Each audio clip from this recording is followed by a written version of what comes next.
Hello all, praise the lord. ఈరోజు దేవుని వాక్యము అపోస్తుల కార్యములు 5వ అధ్యాయము 15వ వచనం నుంచి 16వ వచనం వరకు. అపోస్తుల కార్యాలను బట్టి అనేక మంది రోగులను మంచాల మీద తీసుకొని వచ్చి పేతురు వెళ్ళేటప్పుడు అతన్ని నీడపడినా చాలని భావించి వీధుల్లో పరుపు మీద పడుకోబెట్టారు.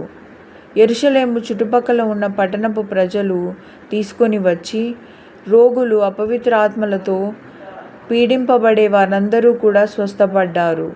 మే గాడ్ బ్లెస్ యూ ఆల్.